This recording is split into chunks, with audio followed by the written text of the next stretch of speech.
What's up, Bulldog? So I thought I'd put together a quick video on how I'm rapidly recovering and accelerating the healing process from my surgery, right? So post-op here. So if you don't know, I recently on last Wednesday, about a week ago, underwent surgery to have my ruptured quad tendon reattached. I had a complete tear.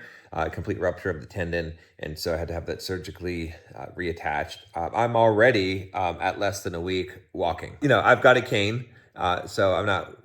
I mean, I could probably walk without the cane, but I'm not gonna do that because I don't want to take any kind of risks here. But already it has worked very rapidly, and so I wanted to kind of share with you kind of all the knowledge that I have gained in this area in my research in case that you need to quickly recover from an injury, especially a tendon injury. So just to give some background, what are we trying to do here in this situation, right? So a couple of things.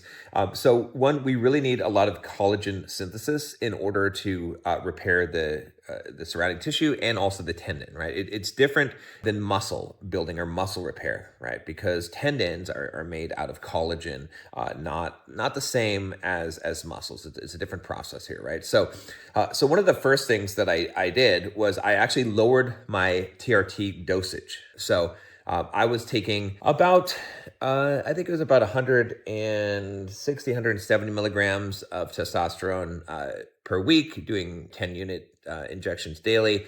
And I have dropped that down to more like the 100 milligram to 120, which is going to be about 20 units Monday, Wednesday, Friday. Okay, so that's the first thing that I did. And the reason for doing this, you might think, oh, well, wouldn't testosterone help you? My testosterone levels were pretty high, in the 2000 range, honestly, right? And free testosterone was like 270 or something like that. So completely unnecessary to be that high, but I was operating fine with that. My blood levels were fine. I was planning on knocking it down anyway, just because I felt like it probably is contributing to some hair loss. So even though I'm taking some measures to circumvent that, but anyway, so that's the first thing. So what most people don't realize about testosterone is that, and I didn't actually realize this as well, is that you've probably heard that people who are taking steroids, essentially, that they often have tendon problems. And you've probably heard that the reason why is because the muscle is able to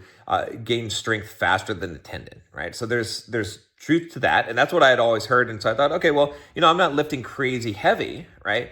So I don't need to worry about that. However, that might have been one of the things that actually contributed to my injuries, because I did tear my bicep, distal bicep tendon, complete rupture, and the quad one. The quad one, though, I mean, that was a metal pole being driven into my leg. So so that one probably was not related to that as much, although it could have had some influence. But essentially, high degrees of testosterone, right, super physiological levels, actually cause the tendons to become less elastic and a little bit more brittle, right? So less flexible, which is quite interesting. Now, there's some reasons for this. I think a lot of it has to do with estrogen, actually, but essentially that is the case, right? So that's the first thing that I'm doing is I'm lowering testosterone, right? So if you're not taking TRT, that probably doesn't apply to you. The second thing that I'm doing, one of the most effective treatments, you probably heard of this before, is I'm taking BPC 157, and I'm also taking TB 500. I've got a combo that I was able to acquire of these peptides, and these are healing peptides, right? BPC 157 is more generalized tissue growth, and the TB 500 actually has been shown to regenerate tendons more quickly, right? So I'm doing that. I'm doing injections of about 1,000 milligrams of each every day. And I'm just doing it in the abdomen as opposed to the site. I mean, technically it would be better to inject it right into the site, but just because of this, I just don't want to mess with things. I do everything in a clean way, but hey, after the recent surgery, if there's any risk of infection, even if we're not going very deep into the skin there, I just don't want to mess with that. So, it does. It is systematic as well, so systemic. So that's kind of the idea behind that, right? The next thing that I'm doing is I'm taking liquid collagen every morning, drinking that. I'm also taking vitamin C. Vitamin C also helps with collagen repair, right? Post-op and pre-op, vitamin C has been shown to increase the regeneration rate of the tissue. The next thing I'm doing is I am taking a not very well-known compound. I just actually found out about it myself, called Cissus. It's CISSUS. It is known for increasing the rate of tendon repair, amazingly. So it increases the fibroblasts in the area and regenerates much more quickly, right? I'm also taking bone broth, which has gelatin in it, which again is part of the collagen production. And then I'm trying to think what else. I'm eating sardines, a can of sardines every day, or roughly every day, which is very high in omega-3s. So omega-3s are really good for repair in the body as well. So those are pretty much the things that I'm doing. The other things I'm doing is I'm avoiding ibuprofen. Ibuprofen has been shown to actually slow down repair, tendon repair, and specifically to create disorganized collagen structures in tendons when they are being repaired. So, over the short term, if you do it for the first few days, it's not as big of a deal.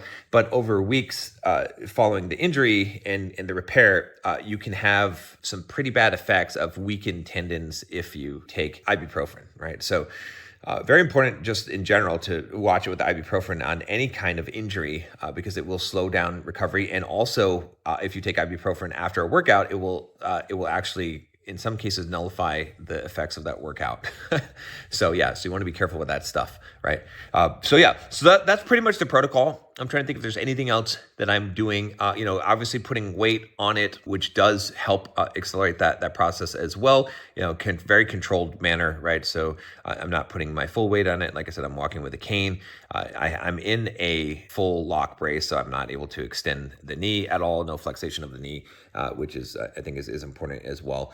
And I'm trying to get sleep. Sleep, unfortunately, has been difficult because of the pain, but I'll be kind of napping throughout the day. I'm icing it regularly, trying to keep it elevated as well. Those are all kind of things that help with the repair process. So I'll keep you guys updated and let you know. But yeah, this is kind of a super fast healing protocol that is pretty much all the things that I could research that would speed up tendon repair. I don't think there's anything really that I've left off, aside from maybe the only other thing is copper peptide, GUC copper peptide, which you can. I do have some that I use as a face cream, but I guess there's an injectable version. But I think that would help more with the wound healing of the actual surgical wound incision and not the tendon repair, which I'm not as concerned about that one because that one is obviously going to repair and it's not going to affect my performance, whereas I want to get back and running as soon as possible. So I'm more concerned about the tendon repair. So if you have any other ideas, protocols that work, let me know. I'm also interested too because I'm also taking, and this one I haven't been able to find any conclusive evidence, but just my own sort of just putting two and two together kind of hints at this as well. So I'm taking Cialis daily, about 5 milligram dose. That's what it is, 5 milligram dose of Cialis daily, and then also oral minoxidil, right? And so both of those things are essentially, to put it in simple terms, vasodilator. They essentially increase blood flow. Let's say that they lower blood pressure, so they're increasing blood flow, and so increasing blood flow is something that should actually increase the rate of regeneration, because one of the things that makes tendon repair so slow as opposed to muscle and other tissue repair is that it has less blood flow, right? So if you have a muscle and that's being repaired, you have a lot of blood that's going into the muscle, whereas the tendons do not get nearly as much blood flow. So if you can increase blood flow to an area, you're going to increase the rate of healing. That's also why, if you were to, scratch your eyeball, right, or your face, those areas will heal up faster than if you got a cut on your toe, because there's less blood flow down to the extremities. So, all right, guys, I don't know if this is useful to you, but in the future, if you end up having a tendon rupture, one thing I'll say about this as well is that in my study, in in learning about some of these things, I did find some good ways to strengthen tendons, which I think is an important thing, which is something I'm going to be working on, which is doing isometric contractions of 30 seconds. What it does is that if you hold an isometric contraction for 30 seconds, what will happen is that the muscle will actually, it gives time for the muscle to shorten. This is in a contracted, in an elongated state, right? And then the tendon can actually lengthen, right? Because what we want to do is lengthen those tendons, which is actually going to make them stronger, right? So something just to be aware of. If I had thought about this and known about this, I would have done some specific things to strengthen tendons, especially in the bicep tendon where I was already having tendonitis and having pain. I would have certainly have done that, but I didn't think that I was going to have a ruptured tendon because I don't lift crazy heavy weights, but unfortunate series of accidents, and there you are. All right, guys, I'll see you tomorrow.